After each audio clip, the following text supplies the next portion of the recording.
नमस्ते। अब हम यूनिट 2 के वर्किंग विद द टेक्स्ट के क्वेश्चन आंसर करेंगे। फर्स्ट क्या कह रहा है, कंप्लीट द फॉलोइंग सेंटेंसेस, यानी निम्नलिखित वाक्यों को पूरा कीजिए।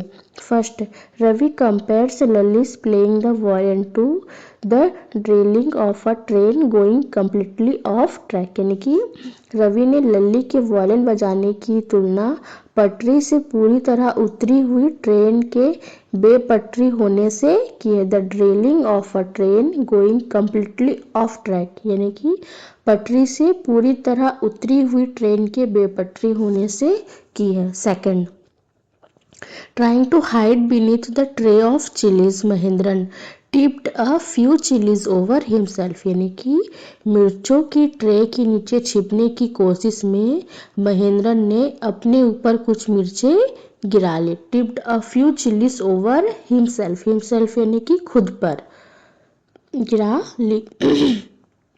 Third, the teacher played a few notes on his violin and Lally stumbled behind him on her violin, which looked quite helpless and unhappy in her hands, यानी कि शिक्षक ने अपनी वायलिन पर कुछ धुनें बजाई और लल्ली अपने वायलिन पर उनके पीछे लड़खड़ाती रही, जो उसके हाथों में काफी असहाय और दुखी लग रहा था।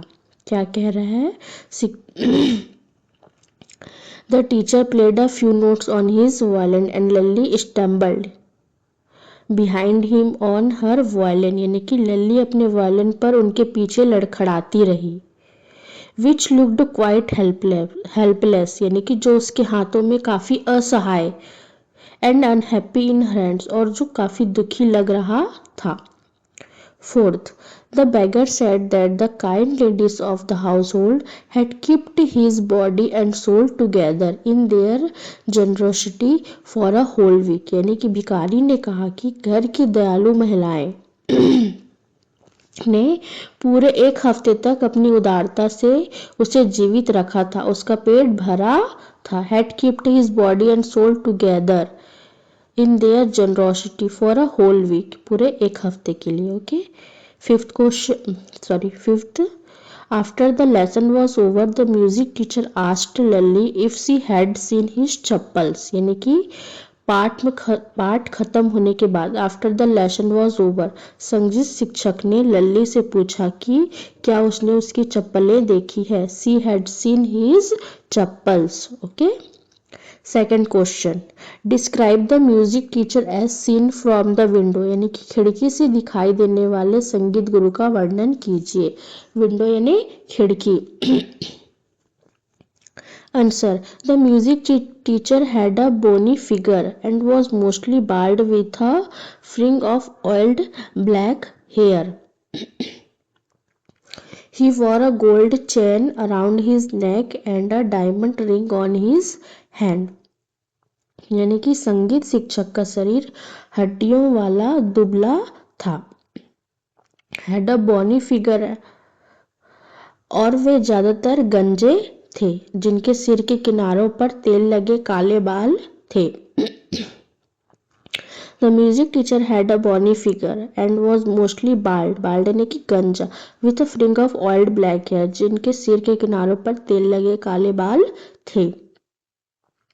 He wore a gold chain, यानी कि उन्होंने अपने गले में सोने की चैन, around his neck and a diamond ring on his hand, मतलब उन्होंने अपने गले में सोने की चैन और हाथ में हीरे की अंगूठी पहनी हुई थी। संगीत शिक्षक का शरीर हड्डियों वाला दुबला था, बॉनी फिगर, और वे ज्यादातर गंजे थे यानी कि मोस्टली बाल्ड, जिनके शरीर के किनारे पर तेल लगे काले बाल थे। He wore a gold chain around his neck and a diamond ring on his hand. उन्होंने अपने गले में सोने की चेन और हाथ में हीरे की अंगूठी पहनी हुई थी। Third question, What makes Mridu conclude that the beggar has no money to buy chappals? यानी मृदु को क्यों लगता है कि भिखारी के पास चप्पल खरीदने के पैसे नहीं हैं। आंसर, मृदु concluded this when she saw the large pink peeling blisters on the soles of his bare foot, यानी मृदु ने यह निष्कर्ष तब निकाला जब उसके नंगे पैरों के तलवों पर बड़े when she saw the large, large यानी बड़े, गुलाबी यानी पिंक, छीलते हुए छाले देखे, peeling blisters on the soles of his bare foot, यानी कि नंगे पैरों पर। मृदु ने यह निष्कर्ष तब निकाला जब उसने उसके नंगे पैरों के तलवों पर बड़े गुलाबी छीलते हुए छाले देखे। Second question, what does she suggest to show her concern, वह अपनी चिंता दिखाने के लिए क्या सुझाव देती है। Answer, she suggests giving him an old pair of chappals to protect his feet from the burning heat of the road, यानी कि वह सुझाव देती है कि सड़क की तपती गर्मी से उसके पैरों को बचाने के लिए उसे पुरानी चप्पलों की एक जोड़ी दे दी जाए। She suggest giving him an, giving यानी देना ही, मैंने उसे an old pair of chappals यानी कि पुरानी चप्पलों की जोड़ी, टू प्रोटेक्ट हिज फीट मतलब उसके पैरों को बचाने के लिए, from the burning heat of the road यानी कि सड़क की तपती गर्मी से उसके पैरों को बचाने के लिए उसे पुरानी चप्पलों की एक जोड़ी दे दी जाए। Fourth question, have you children she began what do you think Rukmani really wanted to ask, क्या तुम बच्चों ने, वह कहने लगी, आपके अनुसार रुकुमनी वास्तव में क्या पूछना चाहती थी। Rukumani really wanted to ask whether the children had given Gopu Mama's chappal to the beggar, यानी कि रुकुमणी वास्तव में यह पूछना चाहती थी कि क्या बच्चों ने गोपू मामा की चप्पल भिखारी को दे दी है। Whether the children had given यानी देना, गोपू मामा's चप्पल यानी कि गोपू मामा की चप्पल, टू द beggar यानी कि भिखारी को, beggar यानी भिखारी को दे दी है। Fourth, why did she change her question, उसने अपना सवाल क्यों बदला, यानी कि क्या कह रहा है, she changed her question because she did not want to accuse the children directly, यानी कि उसने सवाल इसलिए बदल दिया क्योंकि वह बच्चों पर सीधे आरोप नहीं लगाना चाहती थी। Because she did not want, want यानी चाह रहा, to accuse the children directly यानी कि सीधे बच्चों पर आरोप नहीं लगाना चाहती थी। एक्यूज यानी आरोप, डायरेक्टली यानी कि सीधे। ओके, नेक्स्ट फोर्थ का third question, what did she think had happen, उसने क्या सोचा कि क्या हुआ होगा। She thought that the children had given the chappals to the beggar, उसने सोचा कि बच्चों ने भिखारी को चप्पलें दे दी है। She thought that the children had given यानी कि दे दिया, the chappals to the beggar यानी कि बच्चों ने भिखारी को चप्पल दे दी। Fifth question, on getting Gopu Mama's chappal, the music teacher tried not to look too happy. Why? Gopu मामा की चप्पलें मिलने पर संगीत शिक्षक ज़्यादा खुश क्यों नहीं दिखना चाहता था। The music teacher tried not to look too happy मतलब ज़्यादा खुश क्यों नहीं दिखना चाहता था। वाई यानी क्यों। Because he did not want to look greedy और रूड क्योंकि वह लालची या असभ्य नहीं दिखना चाहता था। ओके, छठवा question, on getting a gift of chappals the beggar vanished in a minute. Why was he in such a hurry to leave? यानी कि चप्पलों का तोहफा मिलने पर भिखारी तुरंत क्यों चला गया, उसे जाने की इतनी जल्दी क्यों थी। He was afraid that someone might change their mind and take the chappals back.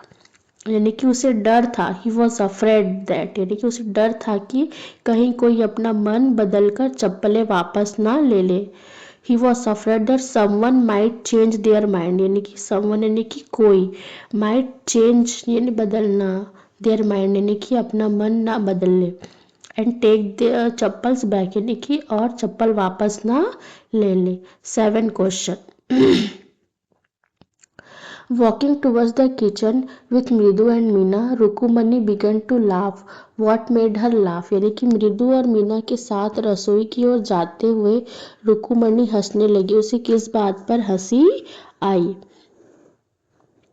तो answer, Rukumani laughed when she imagined Gopu's mama's reaction. She thought about how he would react when he came home and found out that she had given his new chappals to the music teacher. Gopu mama was always in a hurry to take off his shoes and put on his chappals as soon as he returned home. यानी कि रुकु मामा की प्रतिक्रिया की कल्पना करके हंसने लगे। Rukmani laughed when she imagine, imagine यानी कल्पना करना। गोपू मामाज रिएक्शन यानी कि गोपू मामा की कल्पना यानी प्रतिक्रिया की कल्पना करके हंसने लगी। उन्होंने सोचा यानी कि सी थॉट कि जब वे घर आएंगे और उन्हें पता चलेगा कि उन्होंने उनकी नई चप्पल संगीत शिक्षक को दे दी है। She thought about how he would react यानी कि वह कैसे रिएक्ट करेंगे। व्हेन ही केम होम मतलब जब वह घर आएंगे। एंड फाउंड आउट और उन्हें पता चलेगा that she had given his new chappal to the music teacher जब उन्हें पता चला कि उन्होंने उसकी नई चप्पल म्यूजिक टीचर को दे दी है। गोपू क्या तो वे कैसी प्रतिक्रिया देंगे। Gopu was always in a hurry to take off his shoes and put on his chappal as soon as he return. Gopu मामा को घर लौटते ही अपने जूते उतारकर चप्पल पहनने की बहुत जल्दी रहती थी। क्या कह रहे हैं, रकू मन्नी गोपू मामा की प्रतिक्रिया की कल्पना करके हंसने लगी। उन्होंने सोचा कि जब वे घर आएंगे और उन्हें पता चलेगा कि उन्होंने उनकी नई चप्पलें संगीत शिक्षक को दे दी है तो वे कैसी प्रतिक्रिया देंगे। गोपू मामा को घर लौटते ही अपने जूते उतारकर चप्पल पहनने की बहुत जल्दी रहती थी।